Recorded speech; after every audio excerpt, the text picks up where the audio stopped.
Pozdravljeni!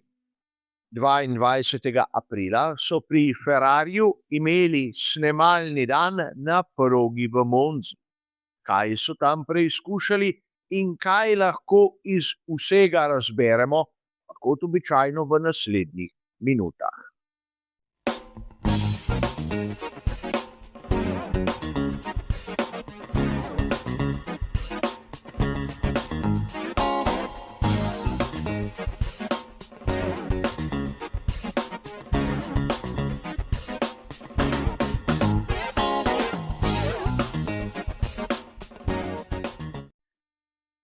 A verjetno je vsakemu povprečnemu navdušencu jasno, da snemalni dan v Formuli 1 v resnici ni primarno namenjen snemanju reklam. Če se to zgodi, toliko bolje, ampak najprej je pozornost usmerjena v to priložnost za testiranje. Testiranje v Formuli 1 je uradno prepovedano tudi med sezono, ampak ekipe imajo možnost snemalnih dni in 200 kilometrov pomeni kar lep test za morebitne novosti.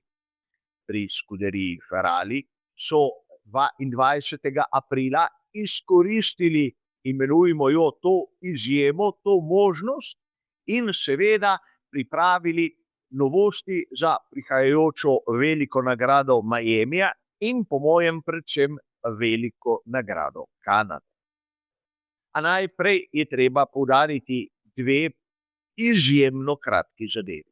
Prvič, snemalni dan je bil uradno za zaprtimi vrati, torej nimamo na razpolago nekega uradnega materiala, iz katerega bi bilo moč razbrati marsikaj. In drugič, tudi tokrat so bili ob progi navdušenci in posneli dogajanje. Ampak polagam vam na srce, če se boste kdaj znašli ob progi in snemali aktivnosti Formule 1, prosim, vzemite si nekaj, kar bo stabiliziralo vaš telefon, vašo kamero, imejte čim višjo resolucijo in čim več sličic na sekundo. To, kar vidite na ekranu, je mnogim navdušencem v bistvu neuporabno. Vidi se praktično, da je bil nekdo izjemno vesel, ko so Ferrariji šli mimo, ampak od bolida nismo videli absolutno nič. Torej, kaj so počeli pri skuderiji Ferrari v Monzi? Kot prvo se moramo ustaviti pri samem izboru lokacije. Za mnoge navijače skuderije Ferrari ima Monza prav poseben pomen.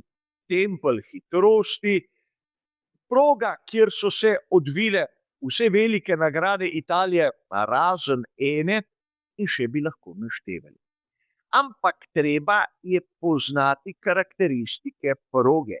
Monza je pač proga, ki ni podobna nobeni drugi. Tu se mora imeti prav specifično aerodinamično podobo, ki temelji na visokih končnih hitrostih, ker je potrebno imeti izjemno majhen zračni upor. In zakaj so se pri Ferrariju odločili za snemalni dan na takšni progi, ki verjetno ne pride prav na nobeni drugi lokaciji? Ne gre za napako, ne gre za spodrsljaj. Pri Ferrariju imajo, kot dobro vemo, tisto težavo, da njihov SE pomišljaj 26 ne doseže visokih končnih hitrosti. In na progi v Monzi se ne moreš skrivati.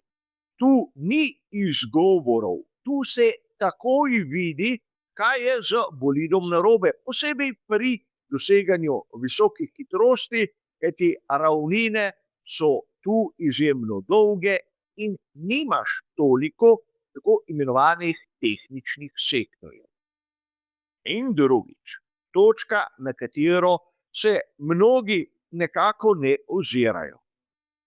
Treba je imeti dobro korelacijo med tistim, kar so podatki simulatorja, in onim, kar se v resnici dogaja na progi.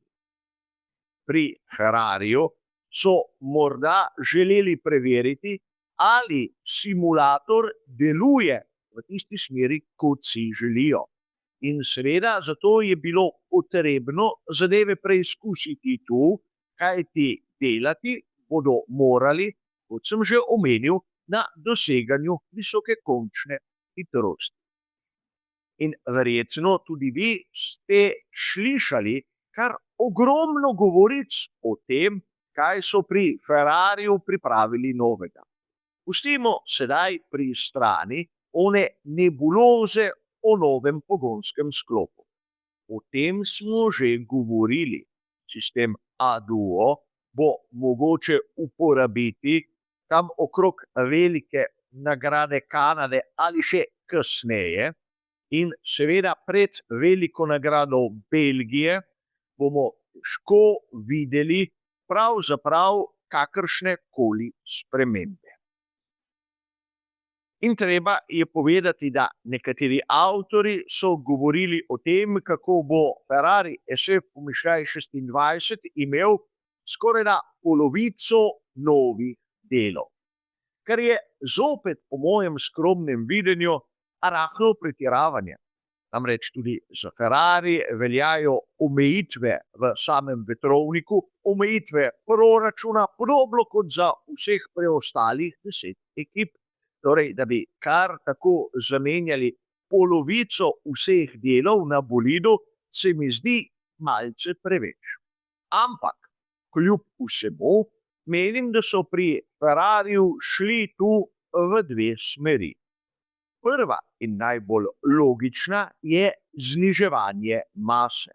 In tu smo res lahko prepričani, da določeno število delov je drugačno.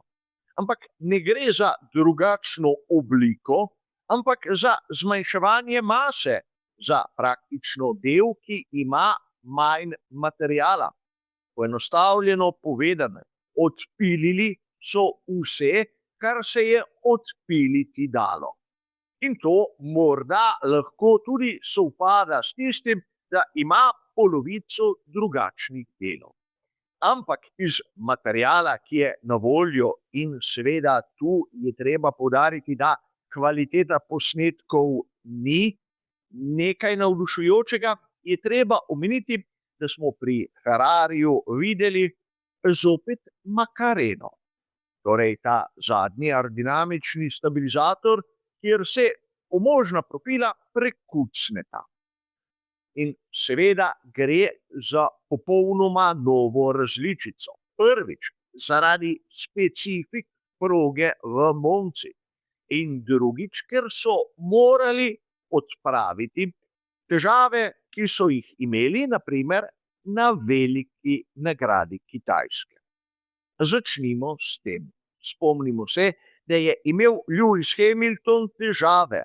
In seveda, če se spomnite mojih prispevkov, sem tedaj pravilno napovedal. Namreč prednji del tega mobilnega aerodinamičnega sistema se je zaprl pred zadnjim in sedaj so seveda sinhronizirali sistem na prednjem aerodinamičnem stabilizatorju in na zadnjem. Tako, da ni več tistega grobega prehoda, kot smo videli poprej. Torej, poenostavljeno povedano, kakor si sam predstavljam, so pri Ferrariju upočasnili delovanje na prednjem aerodinamičnem stabilizatorju. Dvomim, da so toliko pospešili Macareno. Tu seveda vidimo na posnetkih drugačno obliko obeh nosilcev zadnjega aerodinamičnega stabilizatorja. Videli smo seveda rahle popravke tudi na tistih končnih ploščah, Ampak najbolj zanimivo pri vsem se mi zdi tisto, kar vidimo na sredini pomožnih profilov. Jasno nam je, da ta sistem, ki obrača Macareno, ni na sredini, kot smo vajeni pri ostalih bolidih, temveč je pri strani, prav tam v tisti končni plošči na levi strani bolida. In zakaj imamo tisti delček, ki dobesedno štrli iz profila? Je mogoče kakšen senzor, je mogoče kakšna aerodinamična površina ali kaj drugega. Zapomnimo si, da vsak element, ki je na bolidu Formule 1, generira zračni upor. Videli bomo, kaj se bo iz tega izcimilo, ampak zanimivo je, kako od velike nagrade Kitajske so zadeve dodelali. Seveda, Macarena kot taka bo po mojem mnenju najbolj prišla do izraza komaj na veliki nagradi Kanade.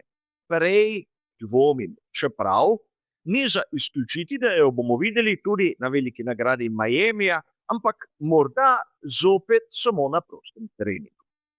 In še druga zanimivost, ki smo jo lahko videli ali bolje o njej slišali iz tega snemalnega dne, zopet se je pojavil tisti profil tam na nosilcu varnostnega loka halo. Zopet se vračamo k veliki nagradi Kitajske in elementu, ki je po mojem mnenju služil predvsem temu, da so pri voznikih dobili sveži zrak na tiste hladilne reže na njihovih čeladah, ampak zadeva je bila sporna. Videli smo jo na prostih treningih, kajti nekateri bi lahko to interpretirali kot vetrobransko steklo, kar je prepovedano po pravilniku Formule 1.